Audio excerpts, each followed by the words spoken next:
One of the good and bad of AI, what you should know. My name is Lawrence Harris. I'm joined with Jared Callen from Action Pack Coaching. Good morning. Good to see you, Lawrence. Haven't seen you in a while, and it's good to catch up again. Gorge. Firstly, introduce yourself for those who don't know you. Sure. So again, my name is Jared. I've been running a educational coaching and consulting company for 35 years. We specialize in all things neurodivergence, all ages, all abilities, and that typically means ADHD is like sort of number one on the list, and then you have some autism, and then you have other disabilities. And every kid and every client is different, but the main thing is to coach these different clients and give them robust toolkits so they can much better cope and succeed in life. That's great. Since I know you personally, I'm aware of a lot of that, but most people don't. Right. Uh, One thing that I've always wondered is in those decades of experience, Yes. what have you seen changing recently with AI? Well, first of all, when I was obviously going to school and growing up, even up until like 2 years ago, I didn't know anything about AI. I didn't. It wasn't prominent in. It wasn't even prominent in life with the kids, with the school systems, and also with it was just being created. You know, um, it seems like only in the last roughly year, maybe a year and a half, has it really infiltrated lots of school systems and lots of students, and possibly caused. It has the potential, which I know we'll get into, of not just good and efficiency and better data gathering and algorithms and such, but it also can lead to bad things like people not wrestling with difficult problems or challenges or coming to their own conclusions and instead deferring to AI. And we call that cognitive offload. We're offloading our actual thinking. Yes, and that's something I've noticed a lot too with people not even just using ChatGPT for their homework, but Hmm. using it as a therapy tool when that Hmm. is not at all what it's meant to do. And Right, because right. of that, not only are we seeing challenges with the classroom and students not doing their homework, but there's a lot Right. of mental health components that are also Hmm. being mixed in there. That's right. And then I couldn't agree with you more, Lawrence. And I've seen that for a long time now because it used to be sort of just addiction to the iPhone. And also addiction to video games. Those are the two major ones that are like almost prevalent everywhere. But now with AI, some, especially younger folks, love to play with AI and massage it and mold it in such a way as it regards to their academics. And that's sort of one of the problems I think we're addressing today is what happens when you short circuit somebody's ability to think and problem solve and reflect, and instead just get it handed to them by AI, which is what they're doing Yes, often. and that obviously has a huge component in the classroom too, because students not even thinking on their own, how do you expect them to do the summer reading? And when Yeah. so many of them are, like you said, using cognitive offloading with AI to do their homework, their Yep. tests, their studying, there's going to come a point where teachers will Uh-oh. essentially be forced to pass students because they can't hold all of them back. Hmm. I agree. Um, and you asked about. I'll tell you two things that are pretty relevant. I think one is that you asked, how have schools changed as a result of AI? Yes. And some of the schools, especially the private schools where I'm on lists, to be one of many coaches, um, those schools have changed so drastically that it's also going to affect the ability for the kid to grow and develop optimally. And one example is that there are in many schools there are no longer assigned any out of school essays. So everyone has to do whatever they're going to do in terms of writing within, let's say, a 45-minute period in a blue book. But so what have we lost there? The ability or the opportunity for the young person to slowly develop their thoughts, develop a good thesis statement, think up a great hook title, write a smashing conclusion. That's not going to happen within a 45-minute rushed, writing period. So we're losing stuff there. And the only other thing I would give you, and this is just food for thought, I thought you might be interested, is my best friend from grad school teaches in Paris, but only Americans, and he's been using AI quite a bit to grade and other things, and the problem the thing is the AI is better than he is at grading. Mm. If he inputs a rubric, from the curriculum, it will flag or point out things that he just won't catch, or he would only catch if he was really on his game. But if he's really tired or whatever, then no, it'll be lost. And as a result, he's been using AI a whole lot more. And he argues there's no problem with it ethically, morally, legally, or anything, because his job is to teach the kids as best and develop them. And if AI helps him to develop them, then he's all for it. Does that Yeah, make sense? that does make a lot of sense because there's two perspectives I hear from this. One side is his of it's a tool that is actually making his job easier, Mhm. more efficient, and more effective. Yes. Like you said, the AI can catch things that he can't because it Right. is using the pure rubric. It is measuring to the exact standards where a human, after you graded 35 essays, you're tired. Yeah. You're not going to catch all those No, typos. definitely not. On the other hand, there is a human aspect that is being lost because trying to write an essay that fits perfect standards is not only difficult, but it's going to push students to having to be the best of the best just to hit the standard. And that's a problem in and of itself. Mm-hmm. So we're using AI to do our homework, Yep. and the homework is being graded by AI. And when those students graduate and they're out in the real world, Yes. and you have to do something such as work a job, have a relationship, make friends, you can't pull out ChatGPT Yeah. in Right. 5 seconds to do that. No, you can't. And thank you for pointing that out. And one thing that we're dancing around is as a result of AI, I have seen much more extreme codependence. Yeah. Instead of independent thought or independent action or independent reflection or better or clearer communication, that has all been weakened in my experience. And in particular, writing skills have weakened because if very few people are actually writing, but instead maybe throwing a prompt into ChatGPT or Claude and saying, okay, give me the best essay, and then they're very, let's just say, very expert at molding it so they can say, okay, I'm in 10th grade, make it 10th grade quality. Don't make it too good. I don't want to get caught type thing. You know what I mean?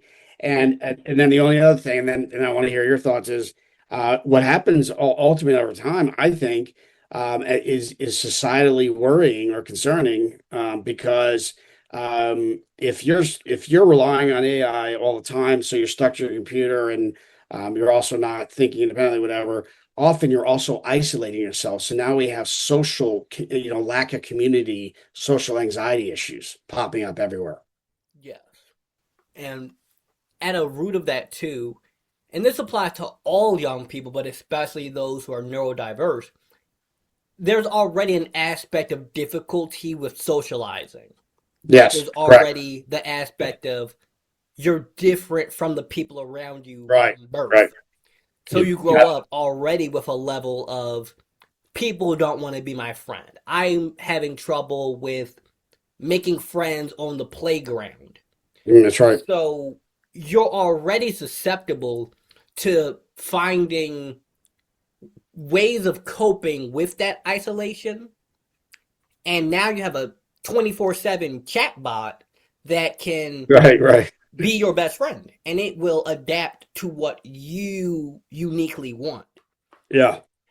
Yeah. So And that's a huge problem. and to your point, some of those chatbots, I don't know, I'm sure you've seen this because you know more about this than I do, but some of those chatbots are very nice Yeah, to me, right? So it's a real huge, catch 22, like a la Joseph Heller, the writer, I think, who wrote that book.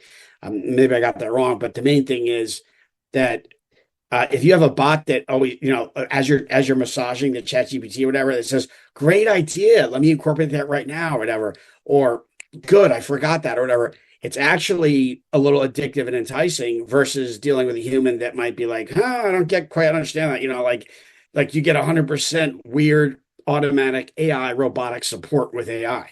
yeah, and a big thing too, because I used to know someone who was like genuinely addicted to these things. Those like AI dating apps, essentially, Hmm. where it's like Hmm. a chat bot where you're talking to your Yes. dream man or your dream woman, Right. and it is uniquely adapted to what you psychologically crave, to the point where now your idea of what a normal relationship Yeah. is inhuman perfection. Right. So, like you just mentioned, when you're having a conversation with a human, there's going to come a point where there will be a disagreement on something. Hmm. There's going to come a point where you're going to say, I don't agree with you on Yeah. that idea. I think we should do it this way. Hmm. You want to go and get Chinese food for dinner. I want Mexican food, and you're going to have to learn how to compromise. You're going to have to learn how to Communicate. deal with another person in a respectful way. Yes.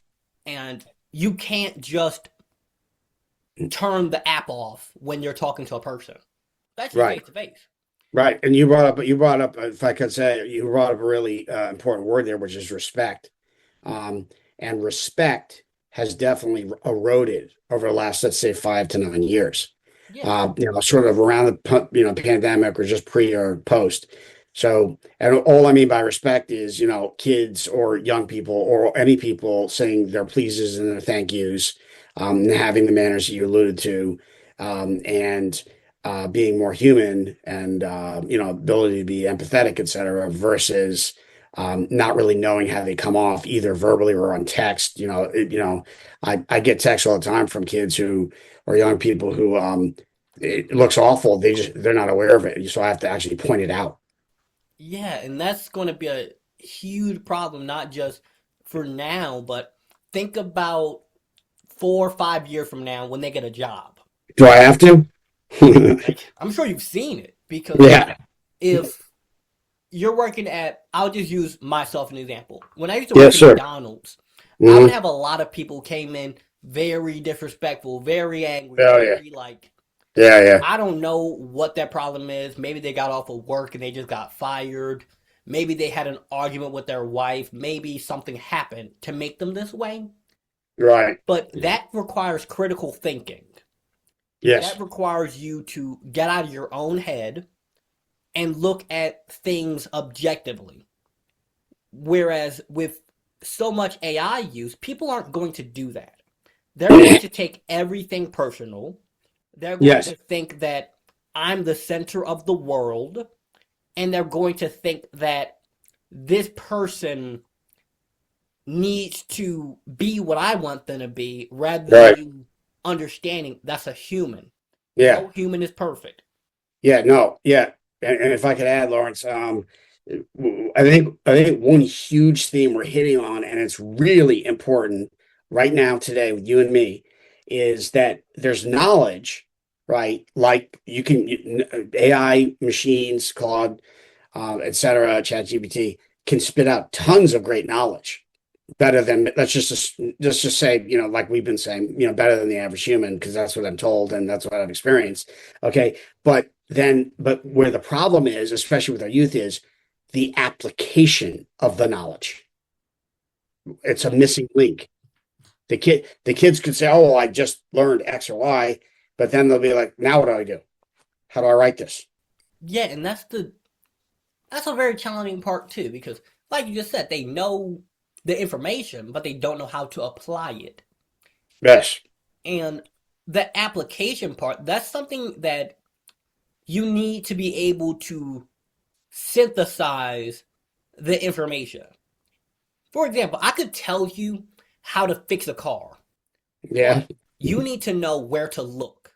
Right, You right, need to right. know how many times to turn the wrench. Right, And right, right. AI is going to, it's already at a point now where people need to be baby stepped to Hmm. do regular tasks. Hmm. And if you just go out in public and you look around, you're going to see people that are like neck is always bent down at their phone. People don't Yep, really talk to each other anymore. that's right. Even to your point about like if you ever look at like two people on their first date, sometimes all they're doing is looking at their phones, which is crazy to me. Yeah, like I have a friend who lived up in New York and he was telling me about this time when he was on the train and it was a couple and they were just like they would show each other TikToks and like chuckle a little bit and then go Yeah, back to like a flat dead face. yeah, And then they show yeah. each other another TikTok and then like giggle. Well, and And also Lawrence, I'm sorry. I mean, I just had to say, like, you know, I sorry to say, but my own grown-up kids might come to the table after I or somebody prepared a meal for them, and they're still looking at their iPhones, and then that's true across most of America. yeah. You have to jolt the kid and say, "Excuse me, this is dinner. You're not to look at your phone." Yeah, and the reason why, we touched on it a little bit earlier, but we didn't go super in depth on it, is the addiction to AI and their Hmm. phones and all these things. It's like it's hyper engineered to be that way. Yeah, and it has to do with dopamine Yeah, and levels. I'm not trying to like vilify the people who make these apps because at the end of the day, they're running a business. True, true. So naturally, you want to make your product as good as possible.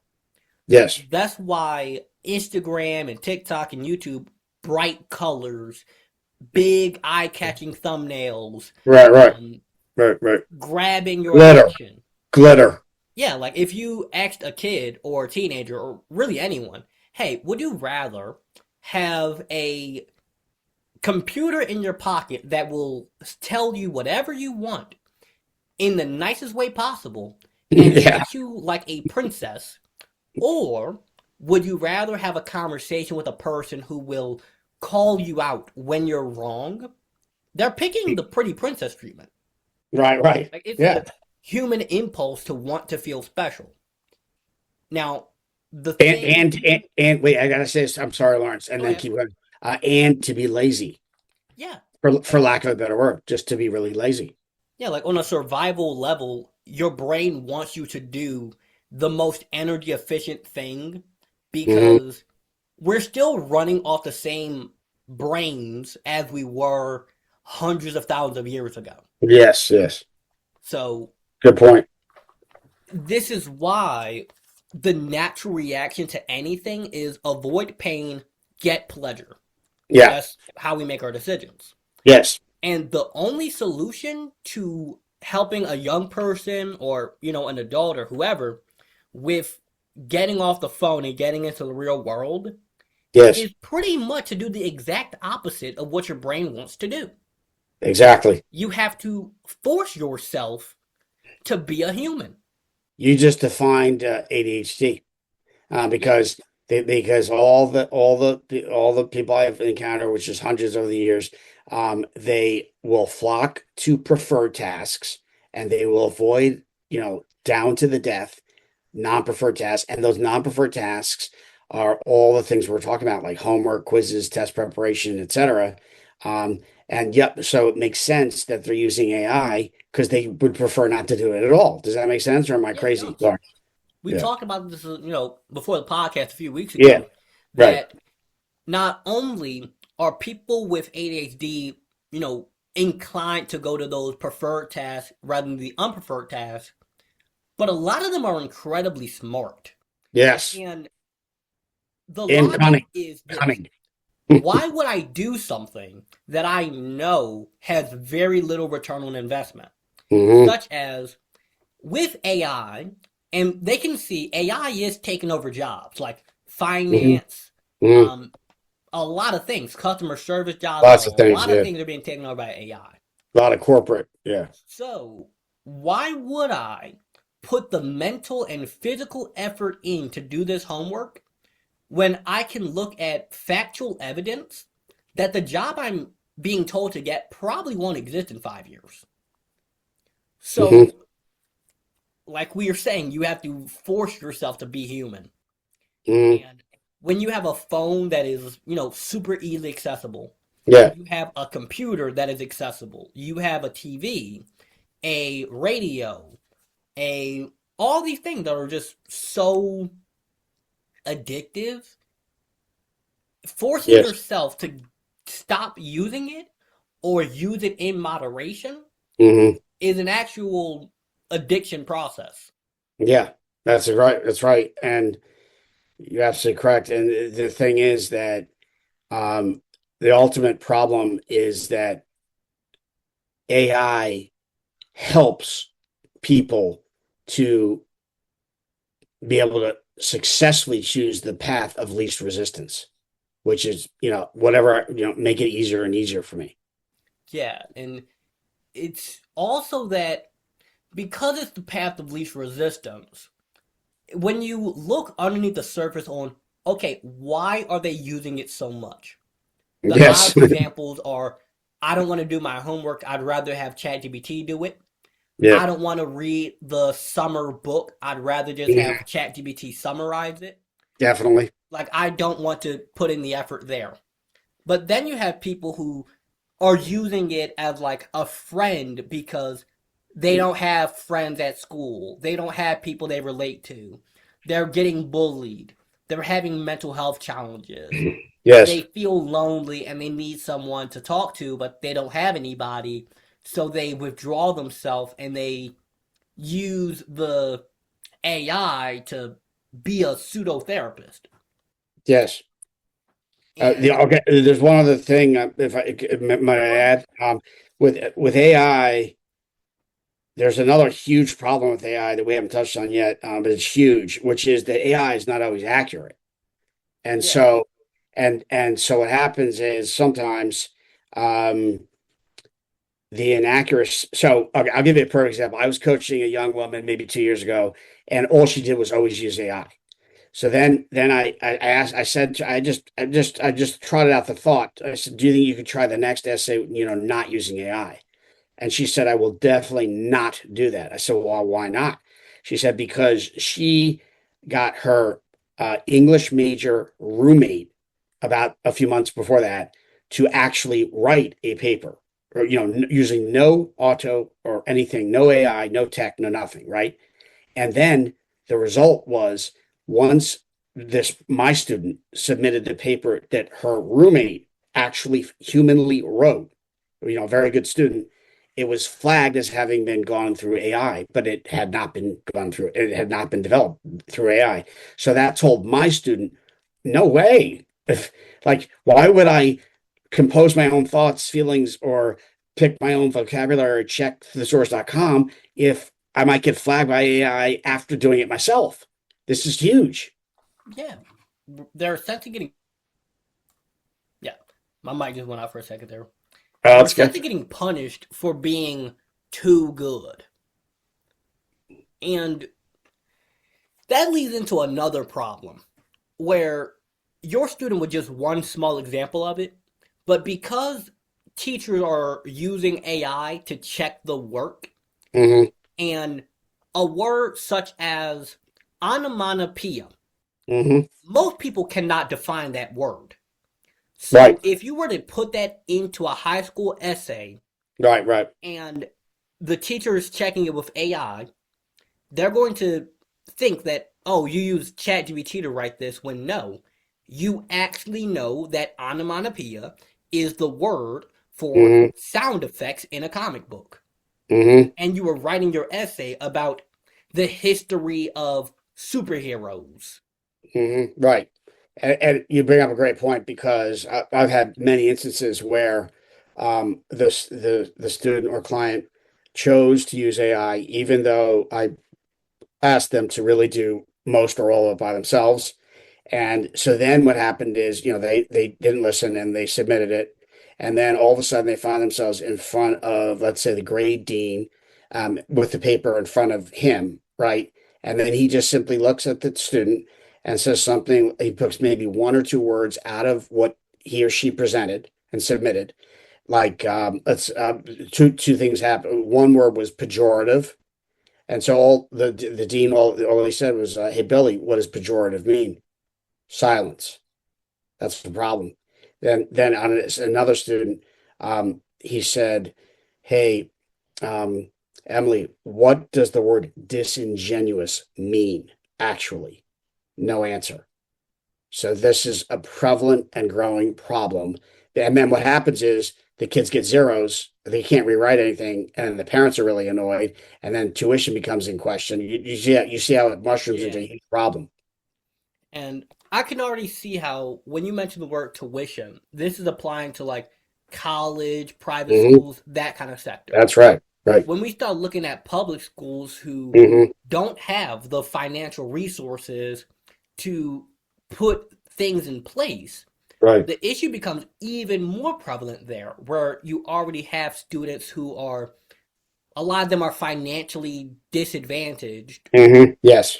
and they're trying to succeed. So they're using a tool such as ChatGPT or other AIs in hopes of being able to get into college and get that degree. So Yes. there's already a problem there. Definitely. That's something that's foundational. Hmm. So when we're thinking about solutions for these sorts of things, we already have an example of a student who they went out and they wrote the essay. They, well, they didn't write it themselves, they had their friend write it, Right. but they Right. had a human write the essay. A human. Yes. The essay was so good that the teacher flagged it as AI because there's no way a human wrote that when Right. it did. Right. Right. Then we have examples of how this is going to affect people's friendships, their relationships, their Hmm. ability to socialize with another human being. Hmm. The job market is, in chaos right now because Definitely. Yeah. not even just for young people, but we talked about this prior, that a Hmm. lot of executives in like tech who Hmm. thought, I'm going to have a job forever. And Yeah. realistically, they would have. Right. Where, I've been at this company 20, 30 years. I got the corner office. I'm about to get my retirement fund, my pension. I'm going to be set for life. Right. Even Exactly. they are having problems right now. Yes. So this goes into all of society and the impact is going to have there. And one thing I want to, make sure we bring up is, okay, we've highlighted how bad of a problem this is. Like we've highlighted how much of a challenge it's going to be. So imagine this. You're a high school student, you're 18 years old, you're thinking like, man, what am I supposed to do with all of this? Like, how can I begin taking steps to make sure that I'm in a good position to, I don't know, just get a job after high school. Like, let's just Right. keep it simple there. Yeah. That's not even that simple anymore. But yeah. Yeah. Yeah, like even now, getting a job at McDonald's, it Hmm. used to be where you and like maybe 20 people from your city were trying to get that same minimum wage job. Right. But now everybody's trying to get it because the The bar is economy. set so high. Right. Right. Yes. And even in my experience, when I was working at McDonald's, the only way I got those jobs was because I knew people who worked there and they were able to make sure I got that interview with the manager. Right. Sure. Sure. So, my best advice if you're a high school student listening to this and you're like, I just want to get a job after high school, like, I just want to get a summer job, I just want to start with the basics. Figure out who do you know who has a job and is their job hiring? That's the best advice I could give in that area of just getting a job. Yeah, but you're absolutely correct, and I do this all the time. But in order to do that, our young people have to be able to effectively network and Yeah. effectively communicate what they're looking for and press for informational interviews, Mm, and all that jazz. And a lot of these same people I just referred to are not well versed in that, so they don't have a good elevator speech. They don't have a good LinkedIn profile, good resume, good social media presence, and that's all going to work against them, yeah. especially versus the ones who are really on the ball there. Yeah, and that's It's like a deep divide yeah, that or brings something. up another big problem too, because I'm glad you pointed that out, because now it made me realize that my saying of figure out who do you know and see if they're able to Yeah, help you with getting a job there, right, that requires that the young person knows how right. to communicate. I am looking for a job Mm-hmm, that I don't need a degree for, mm-hmm, a job that I don't need like major previous experience for, right, and right, that they're able to effectively communicate in the interview. Why should we pick you? Like, right. we have 50 candidates. Why should you be the one that we hire? Yes. So, for some So, people, that comes naturally, but for a lot of people with ADHD and autism and anxiety and things of that sort, it requires a level of prep. Like, they need to be prepared, they hmm, need to that's right. have the understanding of how to have a conversation that makes somebody want to hire you. Yeah, and I'm so glad you brought that up, Lawrence, because a lot of times the kids I coach or the young people I coach, 23, 27 years old, et cetera, they often they might text me, they might say, I have an interview with this company, on Friday. And then they might say I'm excited, or they might say I'm worried, or whatever. And sometimes I'll say, well, what do you know about the company? And it turns out that they have not done any research on the company until I've asked them that. You know, Yeah. who founded the company? What's the mission of the company? What questions could they ask? What roles do they see themselves playing at that very company where they're going to have the interview later that day or later that week? And so I immediately say, you need to know. You need to get on the website. You need to search around. You need to take notes. You need to develop customized questions so that you can set yourself apart. Yes. And that's that is a great point for us to dig in a little bit on, because we've only got 6 minutes left in this recording before this thing ends. But Lawrence, be more generous, man. yeah, yeah, like the time is coming up. I'm But joking. You're right. this is a I got to roll great too. You're point, right. because it's ironic how, in a world where you can get information at your fingertips, most Hmm. young people, or even adults for that matter, don't research the company that they're about to get hired at or try to do an interview for. Right. Now, obviously, this is a little nuanced, because if you are about to get a job at, let's say, McDonald's or Foot Locker or Old Navy or Ross or J.C. Penney, I mean, it would be beneficial for you to know the mission statement, and beneficial for you to go in there with a lot of, understanding of their history. It could be beneficial, but for things like that, it won't really matter that much. But if you're about to get hired at a company where, like, it is I don't know, a tech startup or a Yeah. Or a legitimate hospitality any or, legitimate, bigger company like all the investment um, banking companies, Perella and all those, and yeah, Bain Consulting and all those sort of, quote, white collar, unquote jobs are getting harder for our youth to reach for the same reasons we just talked about. How do I reach them? How do I communicate clearly? How do I write a thank you letter after? How do I come off well? How do I keep the opportunities open? yeah, Do I say at the end of the interview, would it be okay if I checked in with you 7 or 10 days from now to see if anything's changed? They do not have these skills right now. They have to be coached. yeah. And the person who's doing the interview realistically is going to be like, I don't know, 40, 50, 60 years old. So there's also the cultural Yeah, and yeah, generational gap of definitely. someone who's 60 years old. When they grew up, everything, maybe not even 60, maybe even in their 40s, it was yes sir, no sir, Right, thank right, right. you, no thank you, holding open doors, eye Yes, contact, firm handshakes. That was the standard back then. Whereas now it's far different. yes, So there's a lot of moving parts of the conversation around AI's effect on young people because it's not just, as simple as get off the phone. We're talking about people who, some of them are coping with social isolation using yeah, chatbots.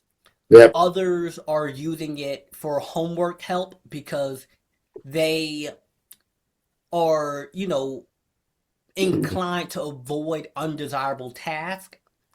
Others lack social skills due to the pandemic or autism or things yes, like that. yes, yes. It's a lot more complex But than but people uh, but think. uh, the only one thing, Lawrence, I want to jump in on because I know we're ending. Is to your point about wide-ranging effects that sometimes we've never thought about but are occurring. There's been a huge increase in addiction in the last 5 or 7 years, Yeah, germinating from the beginning of the pandemic, and there's also been, and when I say addiction, I mean to all different sorts of things: alcohol, marijuana, mushrooms, whatever, but also video games, of course, and iPhones, but also um, addiction to um, this sort of passive approach to life, and also other things that I would never have guessed, like porn and things like that that. makes a lot of sense. Oh, it does? Yeah, Okay. that makes a lot of sense because imagine it like this, right? Just imagine you're like a 16, 17-year-old boy Yeah, and yeah. you lack social skills Right, right, right, right. and you know Jessica at school doesn't want to talk to you because Right, right, you right. don't know how to have a conversation, and Right, so you go to the easiest and most effective method, which is literally in your pocket. right. Yes. I like how So you I, put that. Yeah. I would Makes say the sense. rise and even then too, AI is going to affect that. Where now it's already a thing where people can like customize, and it's wild out here. It's Wild Wild West, and that's why we're talking, right, Lawrence? Yeah. Now we got 1 minute left, so let's make Yep. sure that we let people know where they can Let's find kick you. it. Yeah, Let's kick it. let them know where can they find you, like your website, LinkedIn profile, Yeah, things yeah, like yeah, yeah, yeah. So just anybody who wants to contact me and my team, I have a lot of people under me. They're all vetted professionals, is just call 202-880-5134. That's 202-880-5134. The company is called Action Pact Coaching, and that's spelled PACT as in a contract or an agreement. And the website's the same thing, www.actionpactcoaching.com. And my personal email, anybody can use it at any time about anything, is Jared at actionpactcoaching.com.